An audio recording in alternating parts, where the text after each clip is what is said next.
Hello and welcome to Strip Down Sunday. We are Soul Evolution Collaborative, and I am Reverend Ryan Alexander. So, hope that you're having a wonderful week, and we have a great topic in store today. We're going to be talking about exposing the lie of competition. Before we get started, two quick things. Everything that you would ever want to know about Soul Evolution Collaborative, if you don't know anything about us, you can find on our website, soulevolutioncollaborative.org. You can see our events, see some evergreen material and videos, some past things that we've done, some future things that are around the corner that are pretty exciting. So I invite you to go to our website and have some fun around there and see some of the amazing things that we have in store for you and ways that we are creating and building community, which is what we're all about. Communities like ours are supported and maintained by its members and people that are in alignment with our vision. So, if any of the stuff that we do speaks to you, and you want to say, hey, I'd like to support this community and its further evolution and mission in the world, then you can go and make a donation at soulevolutioncollaborative.org and click on the donate button. All right, so let's jump into this topic that we are talking about or have been talking about all week. So this month we are talking about success and other lies we've been told, or other things that these ideas of success that we maybe have been born into or just kind of absorbed from the world we live, and really looking at this idea of success and how some of these frameworks that support this idea of what it means to be successful are actually frameworks that do not support us. So this whole month we've been kind of exposing some of these myths of success and how we can look at some of the lies that we've kind of bought into, myself included, and how can we begin to shift our mindset and framework around these ideas. So today we're talking about exposing the lie of competition. Now, I know what you may be thinking, there's nothing wrong with competition. And let me tell you, I was a college athlete, so I love competition. I love the energy, when it comes in sporting competition. I'm a huge football fan. We're football season, huge Washington Commanders fan. So I love the kind of like this time of the year and this sporting competition. And so what we're going to talk about is not necessarily that type of competition. The idea of competition that we've been kind of talking about is kind of this larger idea of what this word means, what this idea means. This kind of idea of let me get mine before somebody else does. And so, it's kind of idea of rugged individualism. That every person for themselves. I have to be the best, do the best. My identity is based on all these things of achieving and rising up, or being promoted, and having all the zeros at the end of our paycheck. All those things. Kind of when we see those things as success, it really begins to kind of fuel this spirit of kind of toxic competition. This idea that I have to get mine before you get yours. And when I say it out loud, it sounds kind of silly because, like, the very birthplace of that idea is like not enough. Like when we have this idea that we have to get ours before, because there's not enough, or I have to get mine before you get yours, and it's this idea of lack, this idea of that there's not enough. And what we know is that's just simply not true. It's not true on an actual level, and it's not true on this kind of greater understanding of the abundance of the universe level. What we know is that there's more than enough, that there is more than enough to support all that we see. And so what happens is this idea of competition, this idea of I've got to get mine before anyone else gets it. Then we begin this idea of kind of hoarding. So we're like this weird idea of hoarding our good, competing for the good and then hoarding it. And when we do that, no matter if that's, material things or money or possessions or, titles or degrees, all those things, there's nothing wrong with those things in and of themselves. But when we begin this energy of, I've got to do it before so I can get mine, then we do create this idea that there's not enough. And what happens is then we begin hoarding in these pockets. And so then, in essence, there becomes not enough because I'm getting all mine and I'm not going to leave anything for anyone else. And so, this energy of competition, it just works from this framework of lack and limitation. And we know that that is not the truth. There's not a limited amount of anything.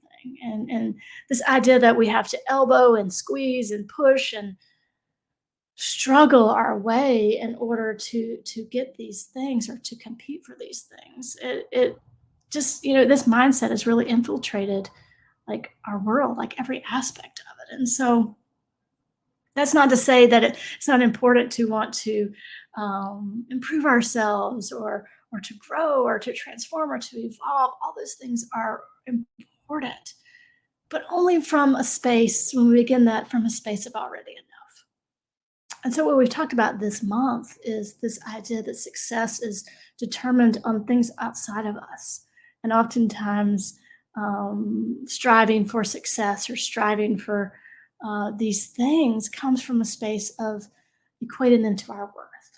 And so, from when I start from a space of not worthy or not enough, and of course, I'm going to try to get, strive, get more, be more, do more, so that I can be enough, so they can feel this need to be of value and to be worthy. And so when we begin to really look at those frameworks and begin to shift our focus and come from a space that we are already enough, that I already have worth, I already have value just by the fact of being alive and present. That there's nothing that I can do or say, there's nothing that I can not do or not say that's going to add to or to take away from that worth. And so when we begin moving from that space, then it's less about competing to get mine so that you don't get yours, or to get mine before anyone else does, or to be the best, or to be better than this person or better than that person, or fill in the blank of all those things when we think about this toxic competition idea. But instead, we then begin to move within this framework that we all have value, that we all have worth, that we are all deserving of happiness and abundance and love and support and vitality and all those things that that serve us. And so then we can begin to move out of this framework of survival and just merely surviving, like this like kind of surviving till the weekend mentality. I'm going to work it, I'm going to do it, I'm going to be, work hard, do hard, all those things all week, and then the weekend I can relax. And it's this kind of weird survival mode, working for the weekend. And so to begin to look at ways that we can move from a space of not just surviving but thriving. And not only do we see this important in our individual lives and how we can do this by the things that we do in our own individual lives, but the importance of creating systems and frameworks that no longer just support survival, or no longer really kind of set us up just to kind of be in this survival mode, but we're creating frameworks and systems that actually shift into this thriving mode. And so it's not about how much I can get or how much I can do or be, but instead, these frameworks then begin to support those things that give me life, the things that give me passion, the things that support my greatest good, the things that support me physically, mentally, emotionally, spiritually. And so then we're not just surviving, but we're thriving. And so, the definition, which is interesting, the two distinct ideas, survival and thriving. Survival, or to survive, means to continue to exist or function. And I'm gonna be honest, there are some times where I am just surviving. We're just in that existing and functioning, and that is life sometimes. And that's not to say that we won't have those opportunities, but to be able to then kind of bring to the surface and support this thriving energy. And so to thrive means to grow vigorously, to progress toward a realized goal. And so those things that support us, support our growth as individuals, those systems, those things that can support us as a collective, as a community, as a global community. And so when we began, we're kind of in this, I feel, and I think we can see this no matter where we look, we're kind of in this survival rut, this survival framework. And in the survival framework, you have this spectrum of experience of individuals, people who have the things they need, and the people that don't have the things they need, and then in between, and it runs the spectrum. And so the more that the more that we look at these frameworks that dictate that our success is based on the things we have, and working hard, even to the point of exhaustion. We've talked about letting go of exhaustion as a status symbol. When we see the frameworks in which we've operated in that really support this, we realize that it's really just supporting our survival. When we are, pitted against each other, or when we are in these frameworks that create uh, the necessity for us to just work to the point of exhaustion in order to even make it, and sometimes not even make ends meet. Um, it's time for us to take a look at those frameworks, the frameworks that are just perpetuating the survival mode, and really begin to look at systems and frameworks that are going to support this thriving mode. And it may feel a little uncomfortable. I know I have, been in situations, in corporate situations and professional situations, in this kind of competition, getting more degrees, or getting more titles, or getting, the next highest promotion. And to begin to look at the cost of that framework, and to make decisions that are stepping away from that framework, are uncomfortable. They're scary. But I think that we all can begin to look at the things that are in place in our world today and realize we need a change. I mean, you can kind of feel it. It's just kind of this bubbling up, this need for changes in how we treat one another, changes in how we love one another, changes in how we support community, and what that looks like. And moving away from this idea of competition, rugged individualism, and moving into these frameworks of community and belonging. And we know that doesn't happen overnight, as much as we wish they did. But it becomes the conversations like we have throughout the week on our Tuesday night, truth be told, and our Thursday night, the gathering, where we can really begin to just start these conversations of looking at things differently. And we may not have all the answers all the time, but sometimes the answers are in the questions, the answers are in the conversation, the answers are in coming together. And so I think that the more we begin to look at these frameworks and systems of competition that do not serve us, probably have never served us, the more that we can begin to create this momentum of these conversations, to really begin to create new frameworks, to understand that some of the stuff we've been told are lies, they're falsehoods, they're misperceptions. And the more that we can lean into the truth, the more that we understand this need and call for new frameworks, new systems, new ways of being, new ways of living and loving one another. And so we know, the founder of Science of Mind, Ernest Holmes, says that we exist in limitless opportunities, which are forever seeking expression through us.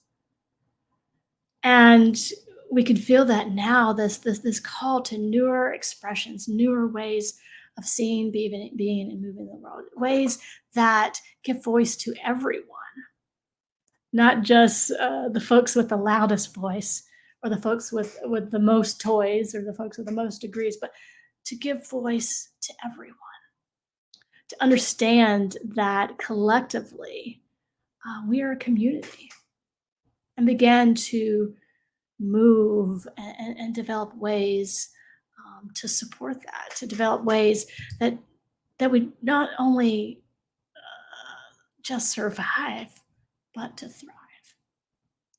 And in doing that, we can truly step into not only what is ours to do, but what is ours to be in this world.